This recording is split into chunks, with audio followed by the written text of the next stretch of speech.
and their websites are static because somebody created it for them. They're not updating those things. So all these different hats that they have, or they have to wear, or they feel that they have to wear, right? Yes. It becomes overwhelming. And then that energy, that desperation, and I tell my clients, there's a stinky poo-poo. It's like having a baby and there's a diaper and it stinks.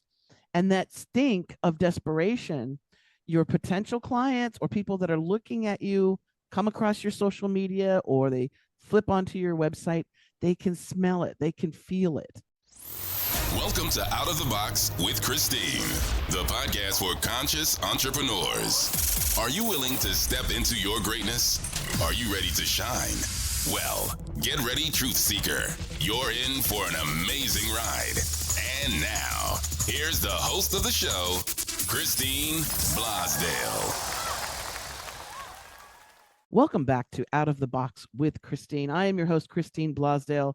I am an expert authority business coach. I help people of all stripes create content so that they can get the word out about their business through videos, TikToks, podcasts, you name it. Anything to do with media, I'm right there. And my guest, I am so excited about today's show. I've been really looking forward to having my guest on, because if I had a male doppelganger in the world of marketing and branding, it would be this gentleman, Jimmi Gibson, who is the vice president of brand communication at the Thrive Agency. It's a marketing firm. It's been around for quite some time. He's also a TEDx speaker, author, and keynote speaker as well. And so I was so excited once I stumbled across his LinkedIn page. I said, you have to come on the show. So welcome to Out of the Box, Jimmi. Thank you, Christine. I've been looking forward to it. So excited to chat about some cool stuff that I know we probably have mind melded on before today. Yep. Oh, absolutely. And like I said, the moment you started speaking, and I'll say this as a broadcast professional, right, who's done 20 years in radio and then another 8 in podcasting, you have a voice and a demeanor that is very comforting, welcoming. It just brings you right in. You just focus right in on whatever it is you're going to say. You could read the alphabet and I'd be interested. So first off, kudos to your mom and dad for making you. But yeah, you have a wonderful way of communicating, and I just wanted to put that out there. I noticed that right away. And awesome. Well, thank you. One of the things, as solopreneurs and entrepreneurs, that's a lot of people who are watching this YouTube video or listening to the podcast.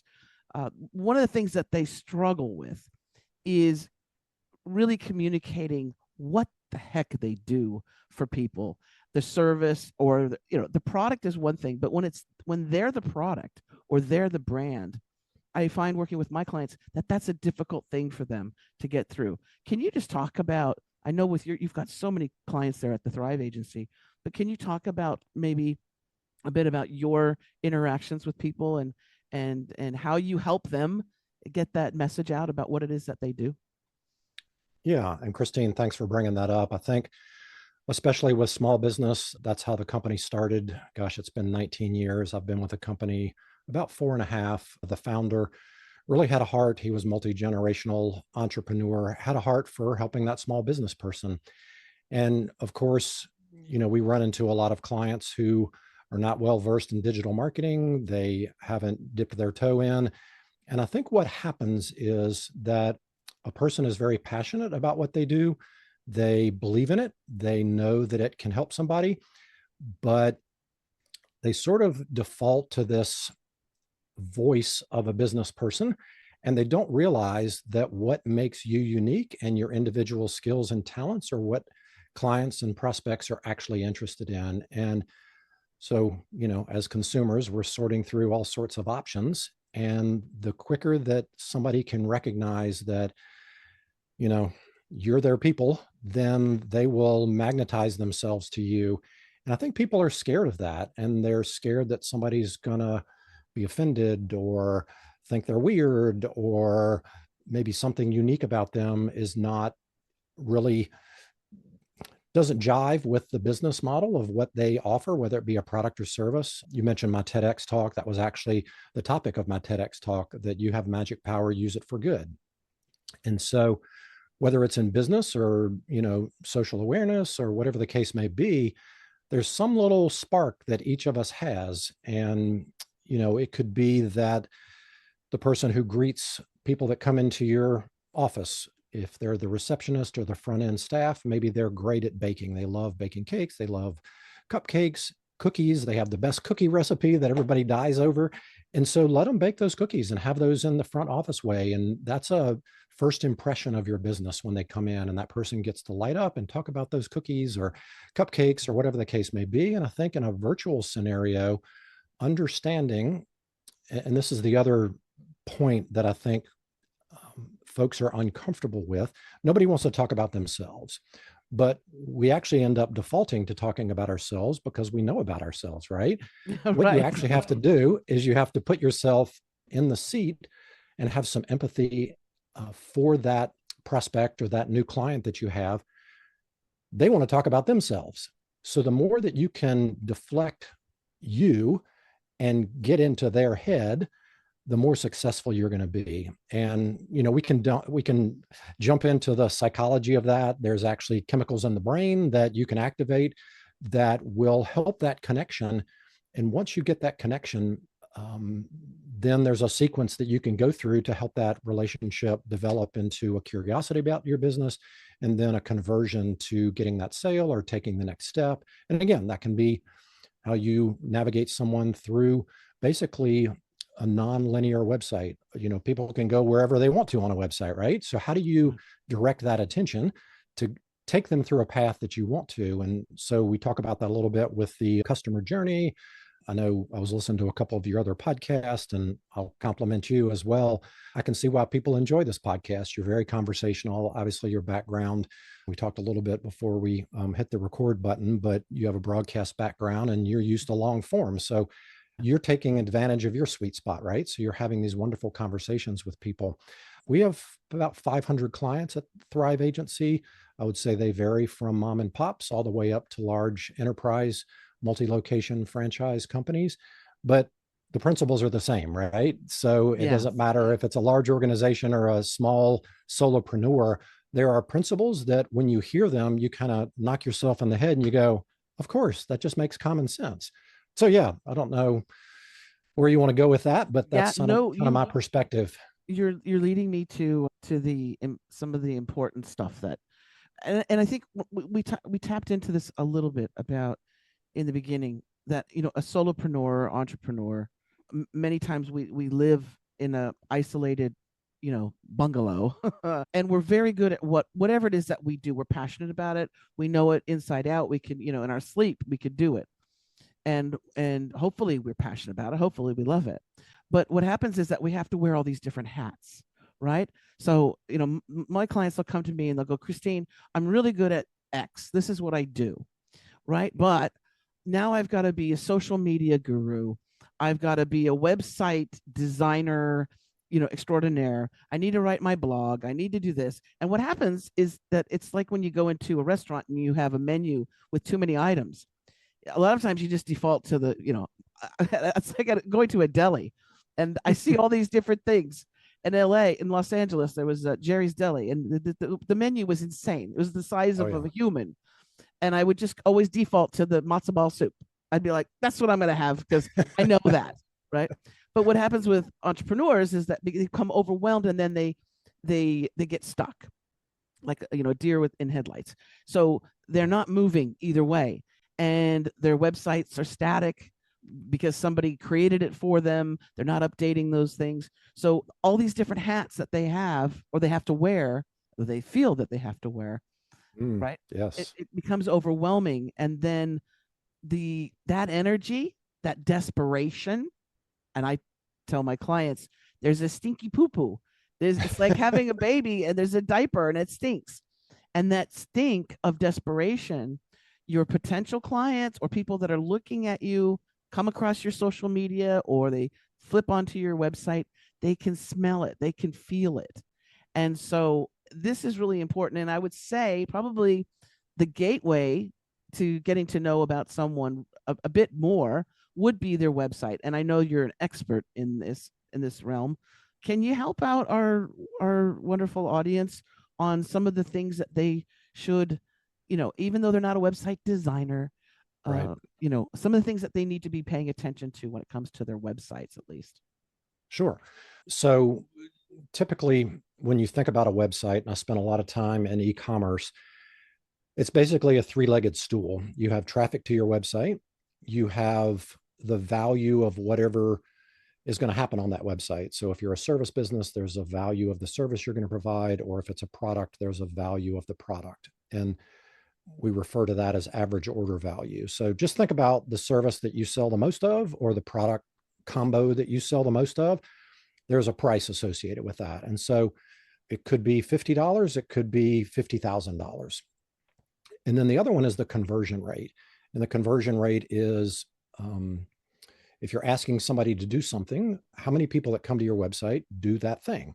It could be click to call, it could be fill out a form, it could be schedule, an assessment, whatever the case may be. There is a conversion rate associated with that. And then depending on your sales process, you start to lose people along the way. And so let's say that it's a service-based business. Christine, you're a business consultant. You have 100 people come to your website every month, and 5 of them fill out a form that they want to meet with you, and you'll do a breakdown session with them, or you may have a custom name for that. And so your conversion rate is 5%. Now, then you have to take that through the process, and you have to go, okay, then what is my close ratio on the 5 people that I meet with? It'd be great if it's 100%, but typically it's in the 15 to 25% range. And then I would say on an e-commerce basis, for every 100 people that come to your website, you can hope that your conversion rate is somewhere in the 1.5 to 3% range. And so then you have to think about, well, if those numbers don't make it work for you, what are you going to do about it? Well, you have to get more traffic to that website. And so traffic that is not able to convert is a waste of money. So you want a targeted approach for bringing that traffic in, which typically involves, maybe in the beginning stages, a paid approach. We always recommend, an organic approach, which is changing now with AI. But I would say, you said something in the question that's very astute, is if your website hasn't been touched or updated in the last 2 to 2.5 years, it's ancient. It used to be 5 years, but it's getting more. And there's all sorts of helper software out there. We have platforms like Fiverr and Upwork and other places where you can have somebody that you don't have to hire as an employee. You don't have to pay taxes, all of those things to help you with some things that maybe you're not so great at. So we'll put that off to the side. But we've all been on the internet. We all are used to that. COVID exploded that. So a lot of digital agencies were birthed around COVID. They're falling off now, but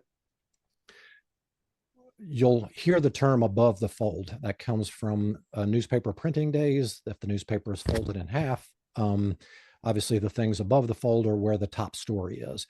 So if you consider your website like the top story of a newspaper, and if it's an online newspaper, it holds true. They're going to put the most important, or the stories with the biggest pull at the top.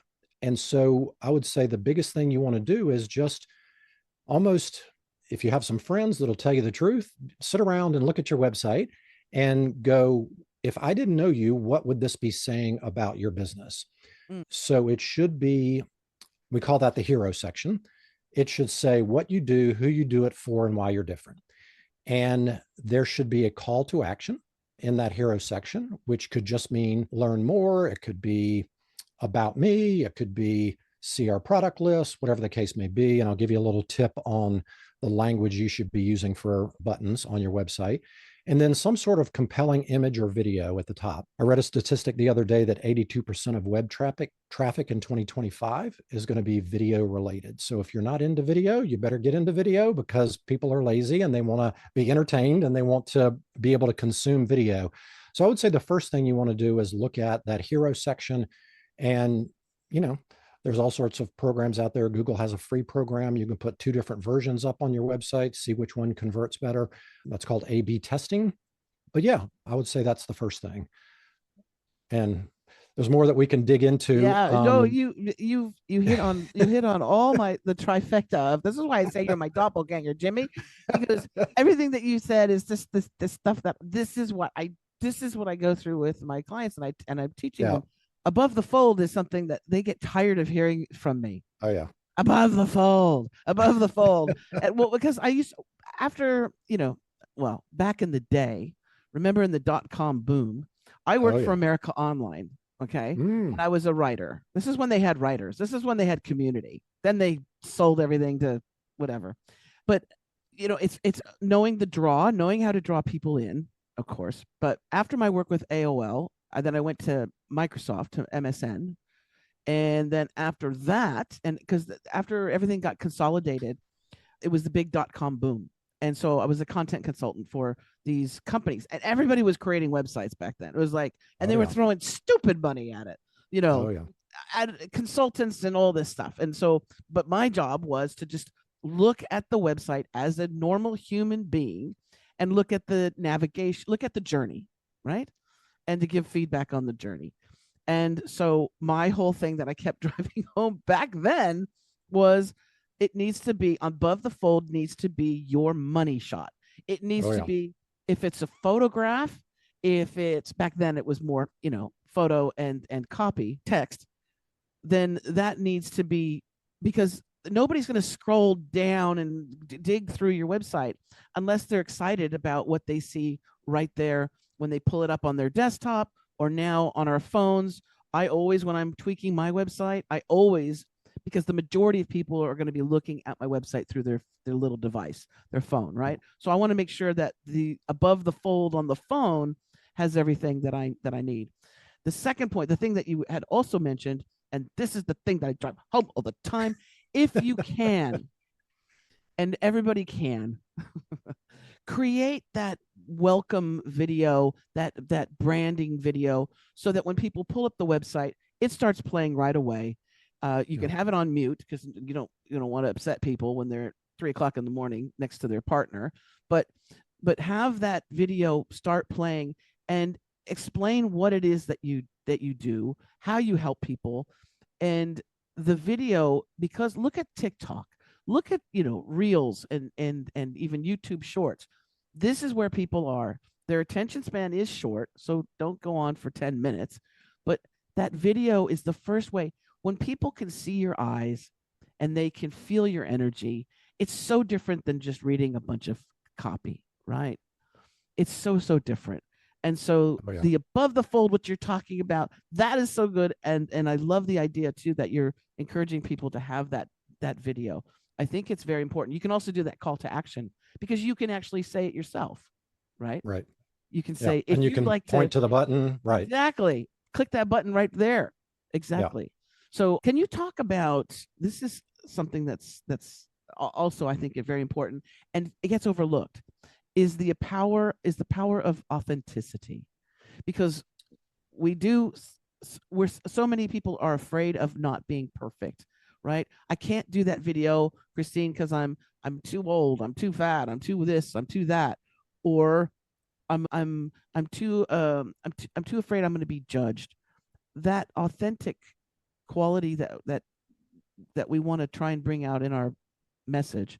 Can you talk about how important that is right now? Yeah. And so I appreciate you hitting on the video aspect. And when you start to think about video, again, people freeze up, but most people are walking around with a camera in their pocket that is way better than anything that you could have purchased 10, 15 years ago. There's multiple lenses. There's some very basic things that you can do to get great video. You don't have to be an expert. You don't have to know a lot. I just actually wrote a blog. So if you go to Thrive Agency and just look at our blog, I think it was probably in November. I'm happy to send that and we can include it in the show notes. But it talks about video and it talks about some things that you can do. And actually, social media has helped a lot with that, because what we're finding is when video looks like an ad or looks overproduced, people will skip right past it, especially in the social feeds. The more authentic it can be, and I know we've seen many, many things, and we probably follow people who mess up while they're talking. Somebody walks into the frame, they drop something.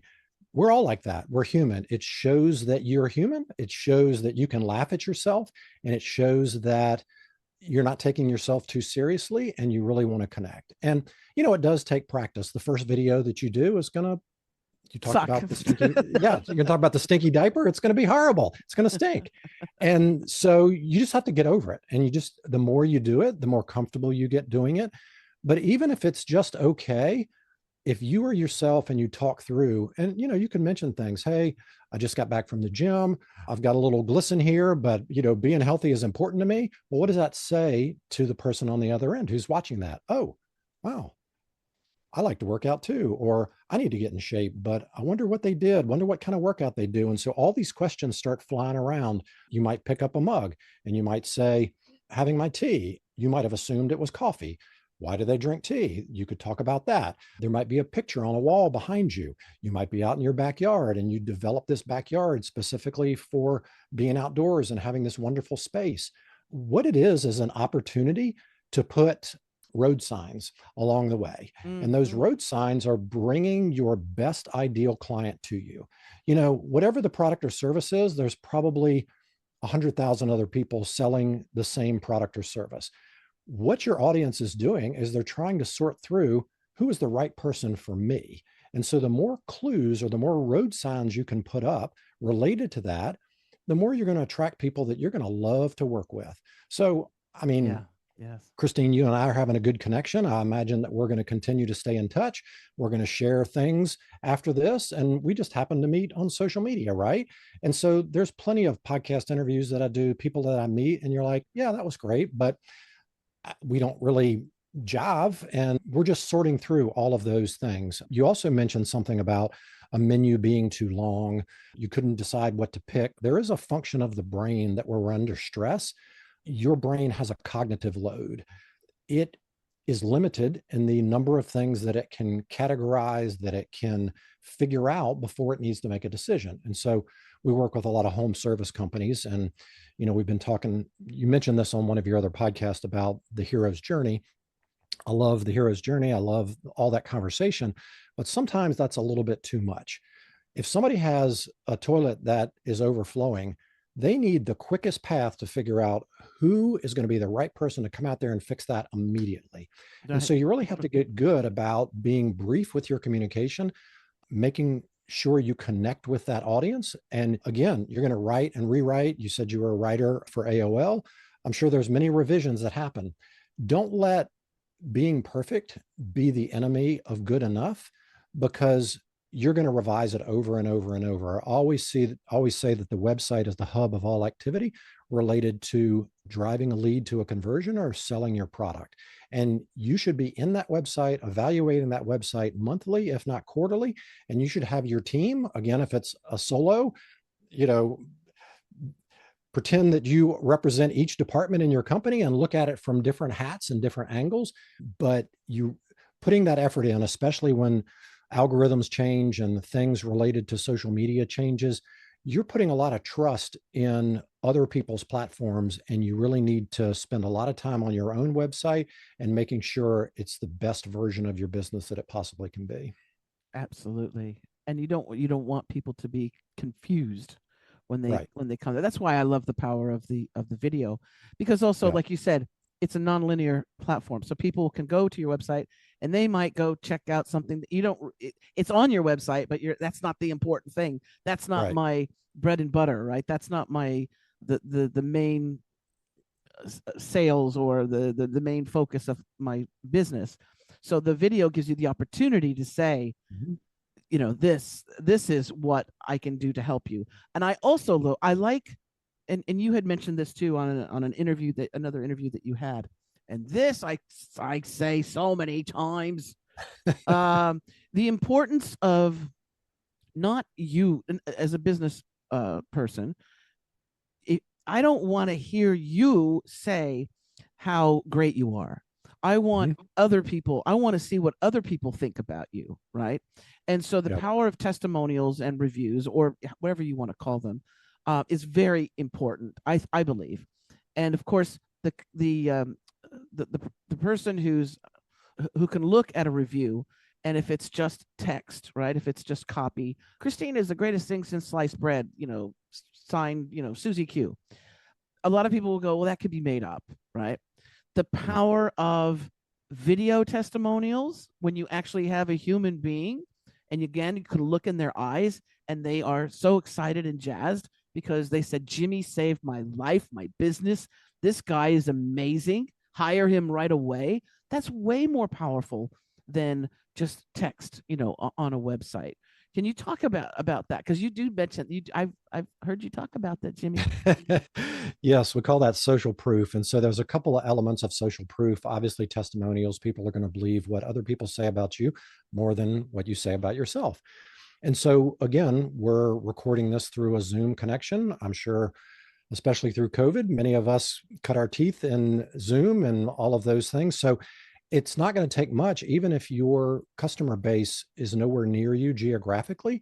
And if you feel weird about getting on a call and asking somebody to give a testimonial, get somebody else that you know. Again, if you're a solopreneur, get a friend, get some other person to say, hey, I'm collecting some testimonials for Christine. Would you be willing to say some things about her? That would be a way to go. If you are in the same location, take your phone, do a selfie video. There's all sorts of ways. And I agree. The video communicates emotion. It communicates enthusiasm, all of those things. The other thing is when you ask somebody to give a testimonial, a lot of times they'll just say, they were great, love them. Sometimes you have to write the testimonial for them, right? And you say, well, I'm actually going to put this on my website, and this would be really great if you could hit on these points, because I know, like, you're not giving them a script that's inauthentic, but you're saying, remember when we talked about this, and you're having to get them back in the state of when they were very excited, right? And so you might need to do a little bit of prompting and reminding. And again, the beauty of editing is you can talk to them for 15 minutes. And if you get a 30-second or a 10-second testimonial, you're gold. Yes. Well, luckily my clients I'm training them in how to create a podcast and how to record video and all of that. So their video testimonials are beautiful. Of course. Train them up. I had one client, she sent me her testimonial and I was like, damn, this is like, I mean, her lighting was perfect. Her sound, her mic was amazing. And it was so beautiful. I just put some music behind it and it made me cry, that's how beautiful it was. So yes, but it doesn't matter. People, people can do it on their phone. You don't have to be, Francis Ford Coppola or anything like that. Steven Spielberg. Yeah, I would also say if you belong to associations or if your business has won any awards, you want to make sure you put those up. Absolutely. I'll throw out my bestseller status thing. And I'm not a writer. I mean, I wrote for AOL, but I'm not a writer per se when it comes to my books. I'm a talker. So I just repurpose my content. I'll take my speeches and webinars and things like that, and I'll transfer them and turn it into copy, and then create books. And so I'll have that. It's a challenge for me always to see how fast I can get a bestseller. And so I've done 4 now, and I'm working on my 5th. I'm almost there. And so that bestseller moniker, it's like if you go to school and become a doctor, I like to have that in there as well, so that people know that, at least that I'm on the subject matter of podcasting. All the books have been the bestsellers. They've all been about podcasting, so that when a client comes to me and they want to create a podcast, they can at least go, oh, well, she knows something about it because she's written 4 books on it, right? And there's like that follow through for them. So it is important to have, I think, those type of things. Some of my clients are so good at what they do that I'll just take them through a bestseller campaign, and I'll say, you're a great coach, you're all these things, but if you can get that #1 bestseller status, that just puts your expert authority gets kind of bumped up a little bit. Yeah. So Jimmy, do you have a book? Do you have a book yet? I do. It's actually an allegory called Chasing Carrots Won't Help You Find Your Purpose If You Were Born to Love Bananas.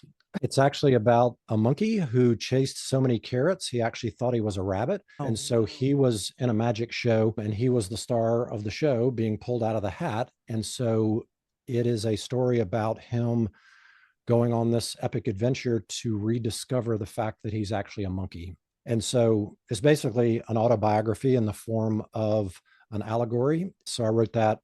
It took a while. It sat on the shelf for quite some time, but I've got that. And then I'm also sending out some proof copies of another book that I'm working on related to a 3-phase process of creating content that mirrors. So I've been a magician since I was 4 years old, and I have performed at the MGM in Las Vegas. I've produced theme park shows. I had a magic theater in Myrtle Beach, South Carolina. I was on the Food Network with the cake boss, Buddy Valestro, doing some magic for them. And as I started to think about how do you connect with your audience and bring wow to an audience, I thought this is the exact formula for marketing and creating a message that is able to connect with the audience, pique their curiosity, and bring them to a conversion. And so I call it the magic script. And so I've got a proof copy of that out that some folks are looking at and giving some tough love feedback to. So that one should be coming out soon. I'm excited about that. I love that. That is so, and the power of 3, 2, 3, 2. Hello. The power of 3, right? ABC 1, 2, 3, and not overwhelming people. I love anything that has that 3-step type vibe to it, because it's also something that we can absorb and we can comprehend. If we got it's that very long simple menu, it's gonna go crazy. No. Yeah, it's very simple. And it actually is scientifically based. As I started to research it, I didn't know this, but so you talked about speaking and things like that. I've worked with a Broadway director who was also a magician. He directed 13 Broadway shows. He was in the original cast of Annie, and I was lucky enough to be part of a group that trained with him. And so as I started to research these 3 phases of connection, curiosity, and conversion, I realized that you're activating chemicals in the brain. And so the connection point releases oxytocin, which is the trust chemical. And once you have that trust, then you move into piquing their curiosity. And so they like you and they're like, oh, okay. And when you pique their curiosity, that releases dopamine. I know we think a lot of dopamine about, you hear references to that with people being addicted to social media. Well, why is that? Because there is a ambition or curiosity of a reward that's coming, right? And so when we post something on social media, we expect the reward of likes and shares and all of those things. And so you're piquing that curiosity with dopamine, and then the conversion releases serotonin, which is that comfort, feel good, warm and fuzzy, like everything has come to a conclusion and all is right with the world. And so if you can take somebody through those 3 phases in an efficient way, I would say that's the magic formula for a message. And this can work for like the hero section of a website. It can work for an ad. It can work for a blog post. It can work for a keynote speech. This sequence will work for all your communications. And once you sort of look behind the scenes and recognize that, it can really help you craft something that's going to connect, create that curiosity, and then convert them. I love that. Oh, okay. Get that book done.